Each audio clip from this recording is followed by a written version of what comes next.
Journey through the city of Lawndale, and everywhere you'll find evidence of a community that reflects the diligence, pride, and efforts of many people who have believed in its potential and have made it truly the heart of the South Bay. In partnership with the community, civic leaders have worked hard to make Lawndale a great place to live, work, and play for the past 50 years. Southern California is known for a climate that has drawn people from all over the world seeking a better life for their families. And located in the heart of the area known as the South Bay of Los Angeles County is the City of Lawndale. In an area of about 2 square miles, Lawndale is home to a culturally rich and diverse population, the foundation of a bustling community that began back at the turn of the century in the 1900s. The story of Lawndale is one similar to those of surrounding cities, but it's also a story that tells of a community that took risks, accepted challenges, and seized opportunities that would turn Lawndale into the flourishing city it is today. The land that would eventually become Lawndale was originally part of a land grant from Spanish King Ferdinand VII to Antonio Ignacio Avila in 1822. This was about a third of the sprawling Rancho Sal Sol Redondo, one of the 2 large ranchos that encompassed the South Bay area. In 1890, a seaport was built at Redondo Beach, and by 1902, the Los Angeles Redondo Railway was established, creating a transportation corridor from the city of Inglewood to the Redondo shore. In 1905, a 24-year-old real estate developer named Charles B. Hopper bought 160 acres of land that he would develop, subdivide, and call Lawndale. Mr. Hopper called the area Lawndale, after a Chicago suburb, in hopes that it would provide a feeling of home to potential property owners from the east. He advertised and held an opening day for prospective buyers on February 25, 1906, and it worked. He began selling the lots to the first settlers, and the seeds of a community began to take root. Residents not only held jobs in outlying areas, many maintained small farms on their property as well.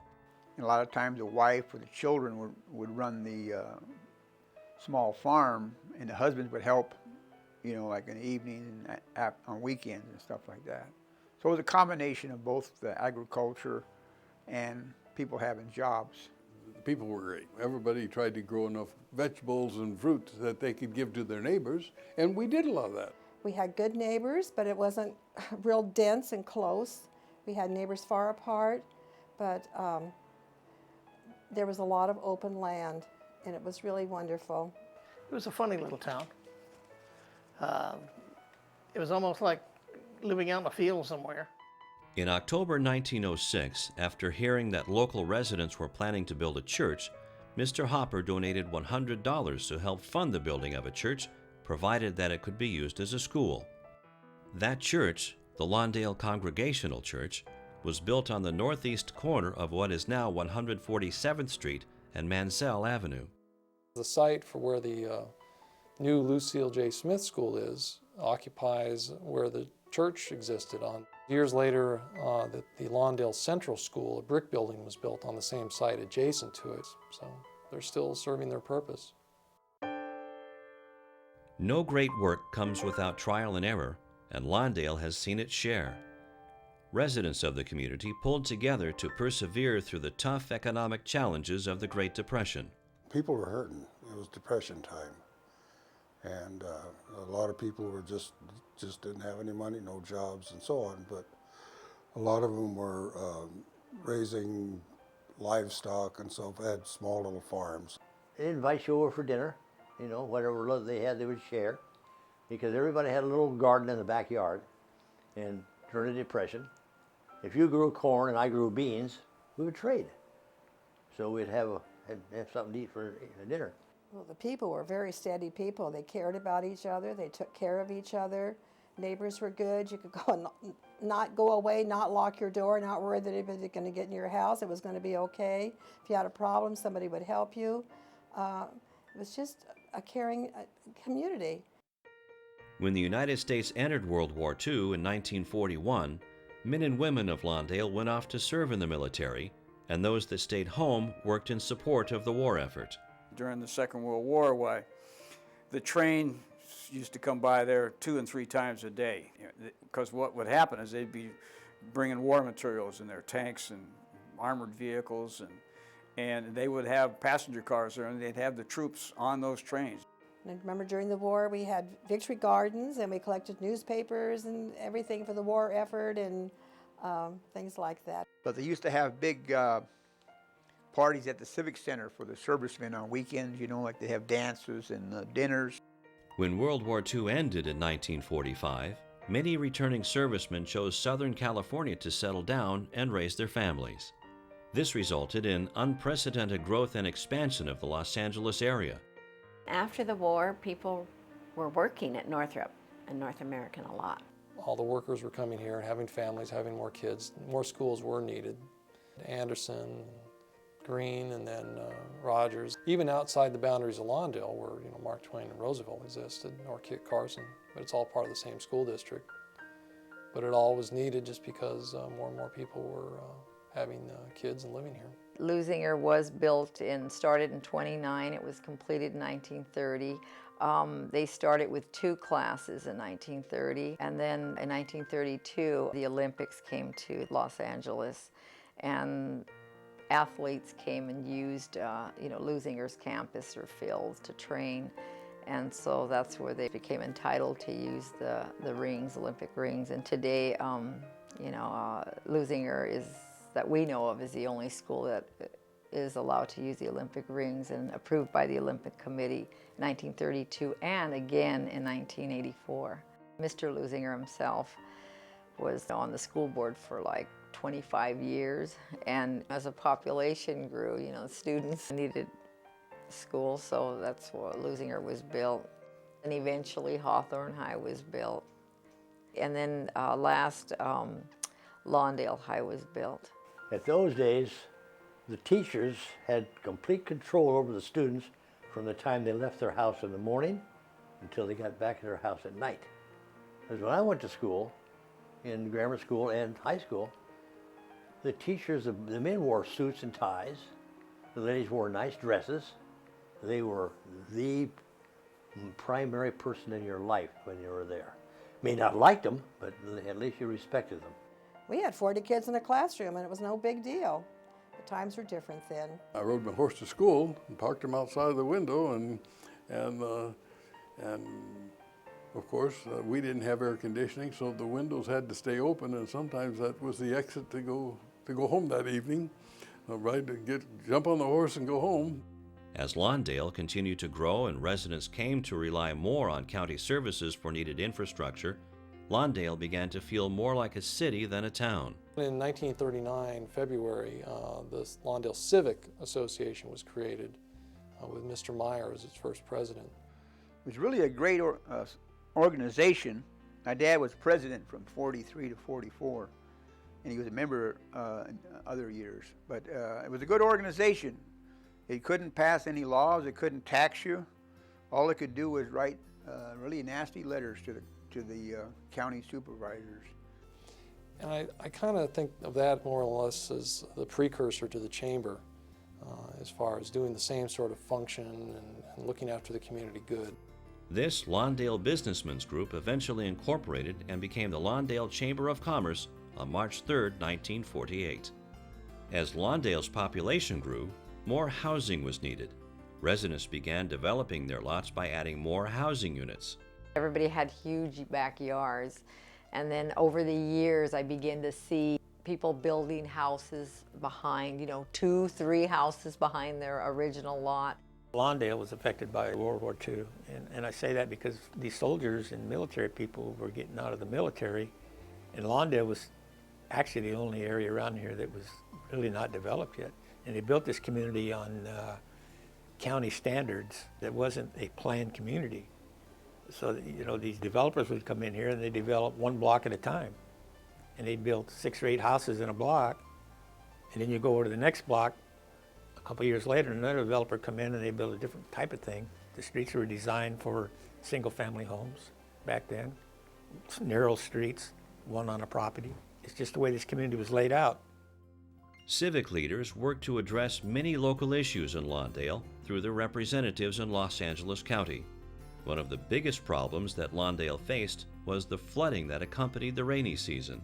My aunt used to live down where Billy Mitchell is up there, where that hill goes down to Rosecrans. She'd come out of her house, would have to get into a boat, and she'd park out on Rosecrans down the street and go down there to get in her car. When I was a kid, we used to get a boat, and we'd go out and get people out of cars out of the intersections because their cars would flood out, and then we'd go get them off the top of their cars and everything else. My brother swam down Hawthorne Boulevard one time. The flood waters were so high. You go over the wheels. I mean the whole wheel. So the cars would flood out. You didn't dare try to go down any of those streets. You know, 156 was always the worst. In 1956, a severe storm flooded about 100 homes. The Chamber of Commerce convinced county officials to inspect the flood damage, and the county was finally convinced that this should be a top priority project. The Manhattan Beach Boulevard Drainage Project began in August of 1957 and was completed by 1965. With the core infrastructure in place, Lawndale was becoming a vibrant community. In the 1950s, many developing cities in southern Los Angeles County were seeking to extend their boundaries in order to increase their tax base. Lawndale had developed its business and infrastructure well enough that cities surrounding Lawndale started to take notice. As an area, the South Bay, so many of the other cities had incorporated so many years before. Very early were Redondo and Gardena in 1930. So Lawndale was still this open county property with a name, but no city services. So it was looked to by these other areas as that's open land, maybe we'll annex them. At one time, Hawthorne actually had property all the way down to what is now Marine. One lot deep, both sides. All they did was take the commercial property. They didn't touch the residential. And what Hawthorne was doing, anytime a new business would go in, they'd incorporate that spot. And people just said, hey, pretty soon there won't be no Lawndale. There was some of those old timers that says, hey, we better be doing something or we're going to find the business community incorporated and the residential community not incorporated. And right or wrong, I suppose you could even thank Hawthorne. If it wasn't for that drive, it really wouldn't have pushed the issue like it did. The town of Lawndale had a decision to make. Should they incorporate to save the identity of Lawndale and capture the sales tax revenue that could pay for the needed services of an expanding community? Or should they concede to the Hawthorne annexation and allow the rest of the community to remain unincorporated and subject to the further annexation attempts of neighboring cities? That was one of the incentives that was, when they were doing this survey of the businesses, so many of them favored that being incorporated into Hawthorne because Hawthorne was promising them that, hey, we'll take care of the center of Hawthorne Boulevard, which used to have this old ditch that ran the length of it. And that was where they removed the railroad tracks a number of years ago. Well, it did serve a purpose. It took a lot of the flood waters and filled in there, but they wanted to see it used as a parking area, which would benefit the businesses on Hawthorne Boulevard. The Lawndale Chamber of Commerce conducted studies to determine whether it would be better to allow annexation or to incorporate, and after careful consideration, the Chamber made its decision. On March 6, 1959, the Lawndale Chamber of Commerce voted to file incorporation papers, having decided that annexation would not be in the best interests of Lawndale residents. The Chamber of Commerce led the incorporation efforts and stood on a platform of no city taxes, no secret governing body meetings, contract services through the county, minimal city service costs, and no gambling. After weighing the pros and cons of incorporation, the residents of Lawndale went to the polls on December the 1st, 1959. After the vote was taken, here's an issue of the Lawndale Tribune, and the headline reads, "Record vote makes Lawndale a city by 3-to-1 margin." So the people of the city really came together and decided, let's do it. On December 28, 1959, at Will Rogers School, Lawndale became an official city. The actual incorporation took place following the swearing-in ceremony of Lawndale's first elected city council. The new city council passed its first ordinance at its first city council meeting, establishing the Lawndale Municipal Code. The code provided for all of the general provision, planning and zoning, building regulations, and public safety regulations. City officials began work on a number of infrastructure projects, improving sidewalks, curbs and gutters, street lighting, modernizing the sewer system, and transforming the Hawthorne Boulevard center median into a badly needed parking area. From the very beginning, Hawthorne Boulevard has been the business and economic engine of Lawndale. The businesses that line this main South Bay thoroughfare provide goods and services to residents and provide sales tax revenue to help fund many city services.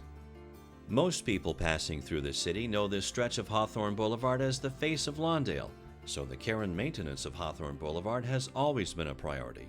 In fact, city leaders once installed synthetic grass known as AstroTurf in an effort to beautify the center median and reduce the cost of maintenance. That was another phase that Lawndale went through where they put turf all the way along Hawthorne Boulevard. And there's a lot of bad jokes about that, actually. AstroTurf, when it went down, was the thing to use at that time. It didn't pan out to be so maintenance-free, but we lived with it for all of those years. City leaders knew that something needed to be done and began a major renovation of Hawthorne Boulevard in the year 2002. Not only was the synthetic turf removed, but a significant re-engineering of the center median and boulevard hardscaping has transformed Hawthorne Boulevard into a beautiful thoroughfare that visitors could admire and residents can be proud of. Hawthorne Boulevard has been one of our biggest things that we've put through. I'm very impressed with them this last few years with their beautification program on Hawthorne Boulevard. It is so pretty with all those trees. I just love them. It says a lot for Lawndale. Good planning. It looks really nice. I think it's just a great milestone. Initially, all city services were provided by the county, such as police, fire, health, engineering, building and safety, recreation, and more. The City Council signed a lease that established the first City Hall on February 4, 1963. The first City Hall was located at 16706 Hawthorne Boulevard, and it became the center for all government services and activities for Lawndale residents. Whenever they built the first the City Hall here, I think it had a tendency to draw people together. In 1963, the city established its own in-house recreation department, and in 1967, the city built its first recreation facility at William Green Park. As the city began to offer more services, and with the workspaces in the small city hall proving to be unsuitable, the City Council determined that a new permanent city hall was needed. A site was chosen for the construction at 14717 Buren Avenue. The adjacent Civic Center was then converted into city offices and recreation areas for various events and activities. The City Council then approved development of the current City Hall. Construction was completed on January 17, 1970, and city staff moved in. The total cost of the new 11,200 square foot City Hall was $325,000. In 1977, the City of Lawndale dedicated the Prairie Avenue Community Center, allowing the city to separate adult services from youth services. This community center provided many needed social and recreation services for seniors. Your city council and your city management are putting a lot of emphasis on taking care of the people, not just doing what you have to do to get the job done. We're a municipal government, and our job is to provide services to the community. The City of Lawndale built a public works courtyard to store the city's fleet of work trucks and to provide offices for Public Works Department staff. In 1993, the Los Angeles County Fire Department finished work on the new Kenneth Hahn Memorial Fire Station No. 21. The new facility was designed to provide a higher level of service to Lawndale residents with more firefighting capabilities and paramedic units. We'd had no paramedics in Lawndale before that. They had to roll from the Lenox area. So if you had a heart attack or was really sick, it would take them, I think the average time was 11 minutes to get down to Lawndale. Now it's like 3 minutes. They have a very good response time for responding to any medical incident or any fire-related incidents. Even today here, that fire station was from '93, and we're 16 years ago, and I still get compliments about that fire station in Lawndale. The interesting thing about the Lawndale Fire Department, as it evolved from volunteer into county service, it's always remained at the same site where it is today. In an effort to reduce response time from the Lenox Sheriff Station to Lawndale, the City Council changed the Senior Center into a sheriff's substation. The Lawndale Sheriff's Center not only allows for quicker response time, but it allows sheriff's deputies to become more familiar with the residents and engage in proactive community policing. These guys come to work, they have lockers right there and they change out right there and bam, they're in Lawndale. They don't have to come into Lennox. We've probably increased the number of deputies on the street, doubled since when I first got on the city council also. So, you know, public safety wise, we've really moved forward. And what that has brought is further opportunities for public safety, more officers on the streets, and just a sense of a safe community. We have a good police department. We got the sheriff's department. Since the city receives fewer tax revenues per resident than surrounding cities, this lack of revenue has made it difficult to provide all of the services that successive city councils felt that Lawndale residents deserved. In 1991, the City Council established the Lawndale Redevelopment Agency in order to share in some of the property tax dollars already being collected by LA County.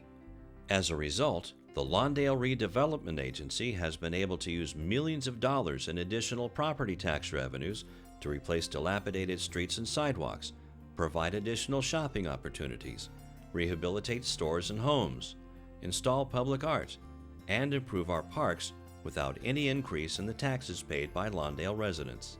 My turning point on redevelopment agencies back in the about 90, 92 was, well, you can do a lot of infrastructure work just by that money. Now, if we didn't get it, it would go back to the county, and then our chances of getting it would probably slim and none. A portion of that property tax that would otherwise be lost to the city of Lawndale that would go to the county stays here in Lawndale for further development. So the redevelopment agency has been a boon to this city. As the city continued to grow, more services were needed by residents. City leaders developed many social and economic programs to help foster community and meet resident needs. Some of these programs are the Lawndale Youth Day Parade, a celebration of the city's youngest residents, which was originally the Pirate Days celebration. Various senior activities and luncheons to provide opportunities for seniors to get together. Festivals celebrating Lawndale's diversity and cultural heritage. Special holiday events that bring the community together with fun and festivities. Concerts to highlight local and cultural music. Fireworks to celebrate our freedom. Fairs for having fun with family and friends. Sports leagues to support athletics and healthy lifestyles. Parks to give residents a place to play and relax. Youth in Government Day, a real-world experience in civics and the rule of law for our young people, and much more. We finally last year got an agreement with the County of Los Angeles for partial use of Alondra Park. We're trying to make it more equitable for the people within the city to have some place to go and some place to kick back. Lawndale enjoys the support of many local organizations and service clubs. The Lawndale Chamber of Commerce, which supports the local business community. The Lawndale Kiwanis Club, which is dedicated to building better communities and human values. The Lawndale Rotary Club, supporting service, ethical standards, and goodwill towards all.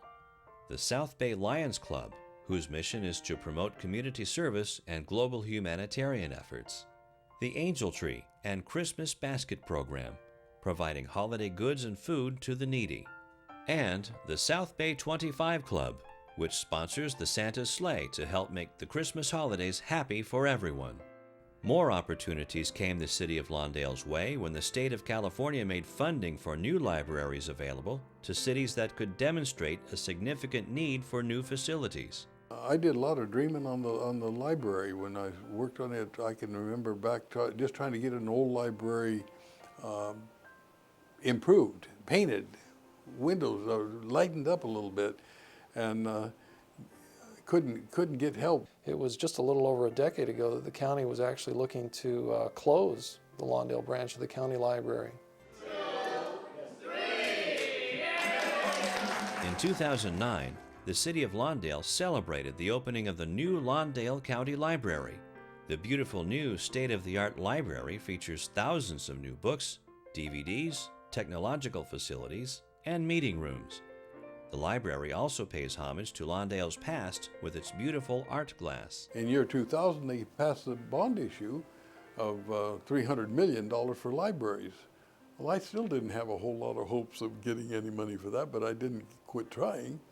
And of course, you see, we got, what, $7.3 million grant and got a $16 million library over there. We opened the new Lawndale Library 6 months ago on March 18th. I'm pleased to report that we expect our 100,000th customer to walk through the library's doors sometime this week. The lucky customer will receive a prize, so I encourage the council and the community to visit us soon. The future looks bright for the City of Lawndale. And even in these uncertain times, the wise and frugal financial policy that has been a hallmark of Lawndale city government since the beginning allows the community to stay on course. The city is currently working on a new project, a beautiful new community center that will be located on the southeast corner of 147th Street and Buren Avenue. And that, along with our new library, all in this area right here, is really going to build up this whole area here, and I think that will help the business community. Anything that we're doing basically is to try to improve the living conditions, the serviceability, and anything else that we can do to make these people feel comfortable. I think it'll be the focal point of the city. In 2009, city officials opened a brand new park in honor of the city's founder, Charles B. Hopper. This park is really important because we need to improve the recreational activities for our community. It's going to present an opportunity for our children and our families to come together and have a lot of fun and memories here in the city of Lawndale. It's a gem. This thing looks more beautiful than most other parks in surrounding cities, in my opinion. We don't have enough parkland in Lawndale, and this is a great step towards that. And now we have a park here that they can enjoy. It's going to be beneficial to all. The City of Lawndale is 50 years young, and in this short time, Lawndale residents have retained their own identity and moved from an agricultural-based town to a flourishing city by keeping its promises to its residents, and all the while maintaining the sense of community that has characterized Lawndale for more than 100 years. Lawndale will continue to develop and provide the first-class services that the residents deserve. Lawndale will continue to be the heart of the South Bay.